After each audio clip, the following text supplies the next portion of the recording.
광주 산림조합이 지난 2022년 새 사업을 마련하며 20억 원짜리를 40억 원에 샀다는 의혹이 제기됐습니다. 경찰은 이 과정에서 불법은 없었는지 전 조합장에 대해 들여다보고 있습니다. 장마 뒤 폭염이 이어질 것으로 전망돼 고수온과 적조가 우려되고 있습니다. 재해당국은 적조 대응 모의 훈련을 하며 대비에 나섰습니다. 일조량 부족과 폭우 등 자연재해가 빈번하게 발생하고 있습니다. 농작물 피해가 갈수록 늘고 있지만 재해보험 보장 범위는 오히려 줄어 농가의 불안이 커지고 있습니다. 옛 전방과 일심방직 부지의 개발 사업에 대해 광주시가 최종 승인했습니다. 내년에 착공될 예정인데 준공 이후 광주 경제는 물론 쇼핑과 관광지형에도 큰 변화가 예상됩니다. 시청자 여러분 안녕하십니까? KBC 8시 뉴스 시작합니다. 광주 산림조합이 지난 2022년 새 건물을 매입해 이전했습니다. 그런데 이 건물을 살 때 당시 시세보다 비싸게 줬고 이사회에는 허위 보고했다는 의혹이 나왔습니다. 이 과정에 깊이 관여한 전 조합장에 대해 경찰이 불법이 없었는지 들여다보고 있습니다. 최용석 기자입니다. 지난 2022년 광주 산림조합이 구입해 입주한 건물입니다. 건물 매입 단가는 42억 원, 부족한 돈 20억 원은 빚을 냈습니다. 리모델링과 주차장 설치까지 총 50억 원이 들었습니다. 그런데 매입 과정에서 당시 시세보다 지나치게 비싸게 샀다는 의혹이 일고 있습니다. 조합의 이 건물을 판 전 소유자는 2019년 22억 원을 주고 매입했고 3년 후 42억 원을 받고 팔았습니다. 3년 만에 20억 원의 차익이 생긴 겁니다. 하지만 이 건물은 건축된 지 34년이나 됐고 팔리지 않아 5년 이상 공실로 남아 있었던 것으로 확인됐습니다. 해당 건물 매입을 주도한 건 전 조합장, 임기를 5개월 앞둔 시점이었습니다. 근데 저희들이 정사로 옮기게 된 동기는 금융업무 때문에 사실 그랬거든요. 저희 산림조합에 가까이 있었기 때문에 그래도 인지도가 여기가 낫겠다 싶어서 상권이. 수상한 점은 또 있습니다. 새 사옥을 매입하는 안건으로 이사회는 수차례 열렸습니다. 매입 가격이 시세보다 높다는 점이 항상 걸림돌이었습니다. 하지만 전 조합장은 이사회에서 산림조합 중앙회로부터 보조금을 지원받는다며 참석자들을 설득했습니다. 중앙에서 다 보조가 있을 거라고. 다 중앙에 허락 받았다고 그러더라고요. 우리는 믿을 수밖에 없죠. 하지만 당시 이사회 회의록에는 산림조합 중앙회의 지원을 받아 건물을 매입한다는 내용이 없습니다. 기록에 적어놓고 상무님이 점검하시고 수정 들어가고 그렇게 했습니다. 기록이 안 돼 있을까요, 그럼? 아니 근데 저는 기억이 안 납니다. 진짜로. 했는지 안 했는지. 전 조합장이 이사회에 허위 보고를 했거나 이사회 회의록이 허위 작성된 것으로 추정되는 대목입니다. 2023년에 취임한 현 조합장은 빚 20억 원을 고스란히 떠안게 됐고 이사들은 전 조합장의 먹튀가 아니냐며 불만을 쏟아내고 있습니다.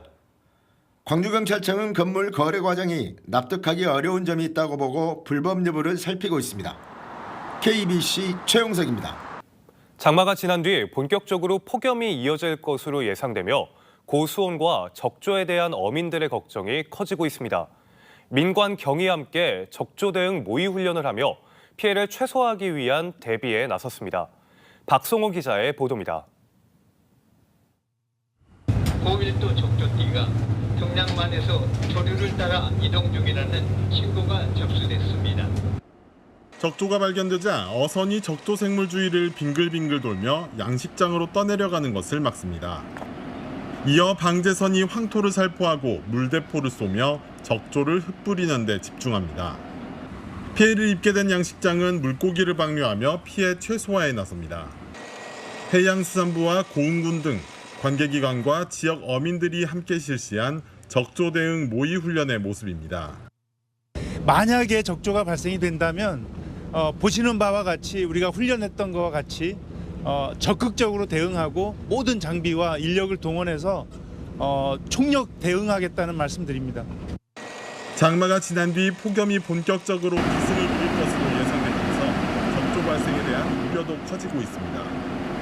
해양수산부의 조사에 따르면 이번 주말 남해안의 수온이 적조의 활동이 왕성해지는 26도 안팎까지 오를 것으로 전망됩니다. 고수온주의보도 20일 이후 발효될 것으로 보이는데 지난해보다 일주일 이상 빠른 시점입니다.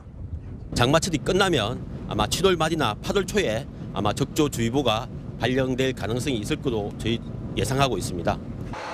지난 2018년 전남 지역 어가에 400억 원이 넘는 피해를 안겼던 고수온과 적조.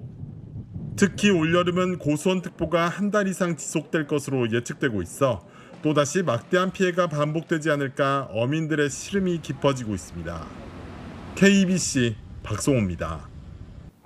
겨우내 잦은 비로 일조량이 부족했고 봄에 폭우가 쏟아지는 등 예측 불허의 기상 상황이 1년 내내 이어지고 있습니다. 이로 인해 농작물 피해가 갈수록 늘고 있지만 재해보험의 보장 범위는 오히려 줄어 농가의 불만이 커지고 있습니다. 고익수 기자가 보도합니다. 지난 5월 초 광진의 한 쌀 귀리밭입니다. 어린이날 연휴 기간에 쏟아진 폭우에 잘 여물어 가던 귀리가 온통 물에 잠겼고 강한 바람까지 불어 넘어진 피해를 입었습니다. 습해에다 잦은 강우로 열매 맺은 비율이 낮아지면서 올해 쌀 귀리 수확량이 50% 이상 줄었습니다. 쌀 귀리 재배 농민들은 농작물 재보험의 혜택으로 그나마 피해 규모를 덜 수 있었습니다.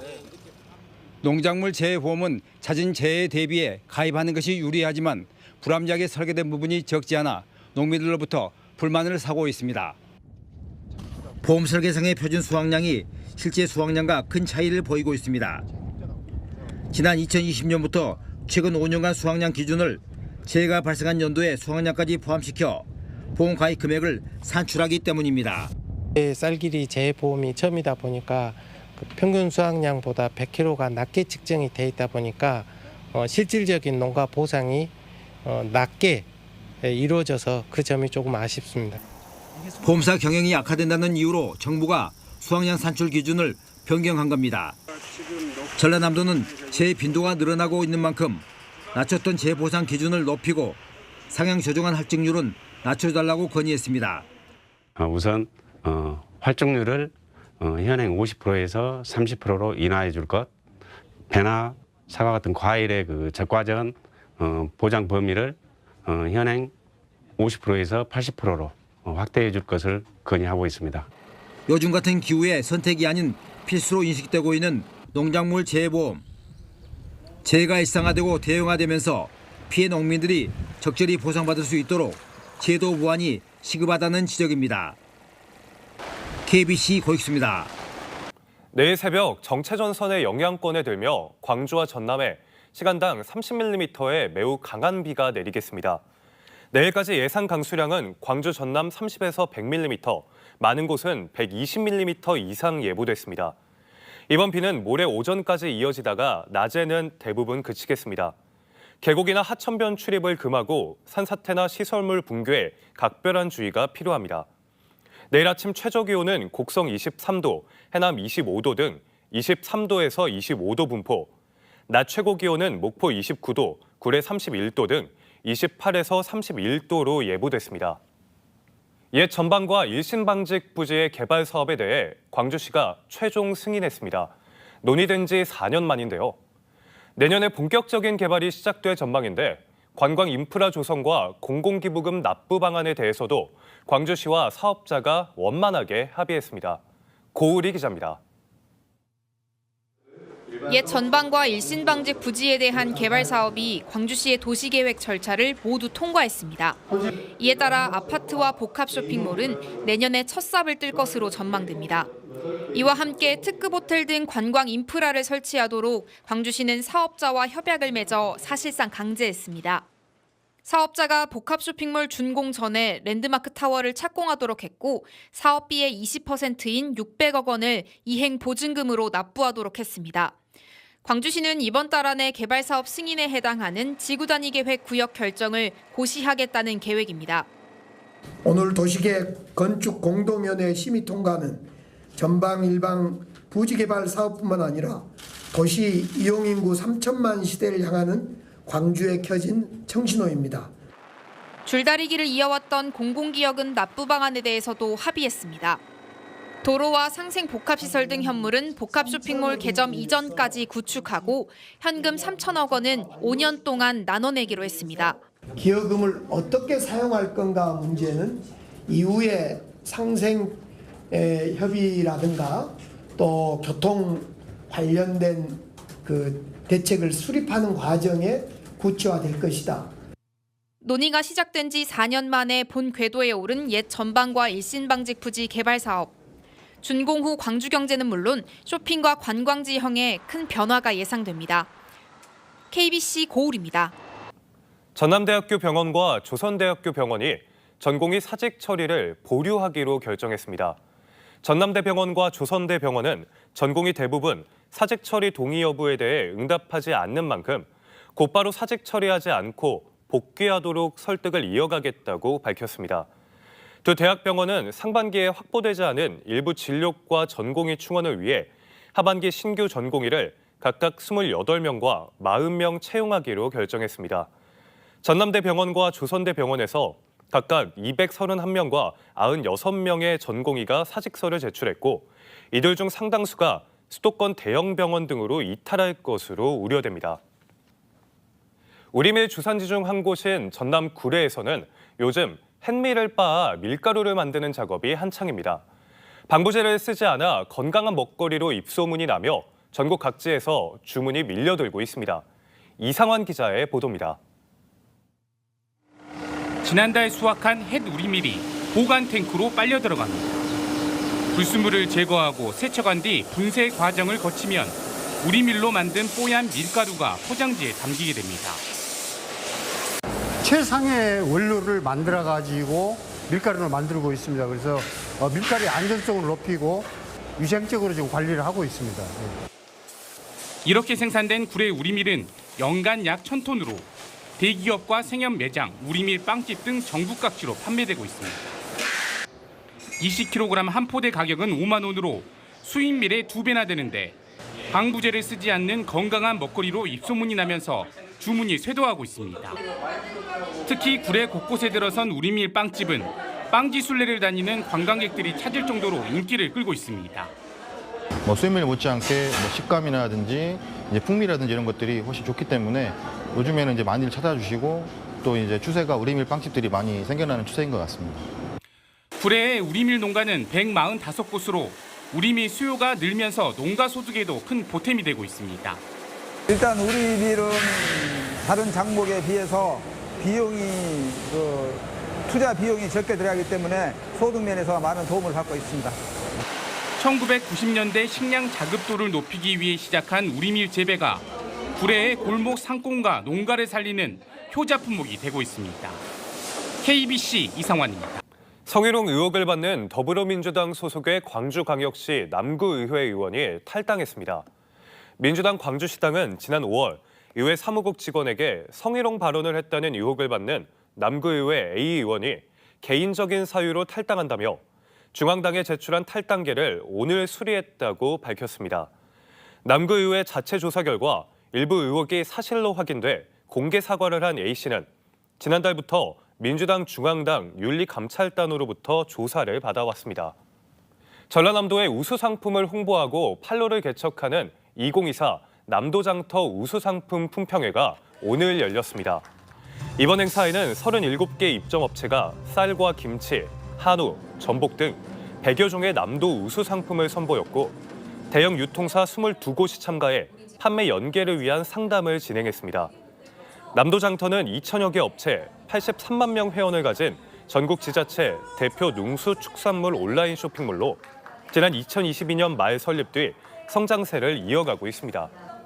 서울 서희초등학교 교사 순직 1주기를 맞아 광주와 전남에서 추모 행사가 진행됐습니다. 전교조 광주와 전남지부 등 교원단체는 시도교육청에 추모 공간을 마련하고 서희초 교사와 그동안 순직한 교사들을 기억하는 시간을 가졌습니다. 지난해 7월 서울 서희초 1학년 담임을 맡았던 20대 교사는 학부모의 악성 민원에 시달리다 목숨을 끊었고 지난 2월 순직을 인정받았습니다. 한평군 주민들이 한빛원전 1, 2호기 수명 연장에 대한 주민 의견 수렴 절차를 중단해달라며 법원에 제기한 가처분 신청이 기각됐습니다. 대구지법 경주지원은 한평군 1,400여 명이 한수원을 상대로 제기한 주민 의견 수렴 절차 중단 가처분 신청을 절차를 중지하거나 특정 정보를 요구할 수 있는 민사상 쟁점 권리가 인정되지 않는다며 기각했습니다. 주민들은 한비원전 1, 2호기의 수명 연장과 관련된 환경 영향평가 초안이 이해할 수 없는 전문 용어로 작성돼 의견 제출이 불가능하다며 의견 수렴 절차 중단을 요구해 왔습니다. 오는 2030년 쓰레기 직매립 금지를 앞두고 추진 중인 광주 소각장 부지 공모 불발은 광주시의 책임이라는 주장이 제기됐습니다. 광주광역시의회 이명로 의원은 광주시 업무 보고에서 소각장 부지 공모 무산의 원인을 공모전의 입지 선정 방식과 가능한 지역을 파악하지 않고 공모를 진행해 신청자들이 부적합한 지역을 공모했기 때문이라고 주장했습니다. 그러면서 광주시 내 소각장 입지 조건에 부합한 구역들이 어디인지 시가 먼저 조사하고 그에 따라 공모를 진행했어야 했다며 광주시의 미흡한 행정을 지적했습니다. 광주 1고 3학년 자완투수 김태현이 고교 선수로는 유일하게 23세 이하 세계야구 선수권 국가대표에 뽑혔습니다. 대한야구소프트볼협회는 오는 9월 6일부터 15일까지 중국 항저우에서 열리는 제5회 U23 세계야구 선수권대회 국가대표로 김태현을 포함해 모두 24명의 명단을 오늘 확정했습니다. 김태현은 올해 고교리그 12경기에서 5승 2패, 평균 자책점 1.5등의 성적을 기록하며 호투를 펼치고 있습니다. 광주 초중고등학교 4곳 중 한 곳에는 여전히 성면 건축물이 남아있는 것으로 조사됐습니다. 환경보건시민센터 등 시민단체 보고서에 따르면 광주 성면학교는 전체 317개 교 중 80곳으로 전국 특광역시 중 대전과 서울에 이어 세 번째로 높은 수준인 것으로 집계됐습니다. 광주교육청은 이번 여름방학을 맞아 2개 학교에서 성면 철거 공사를 진행할 예정입니다.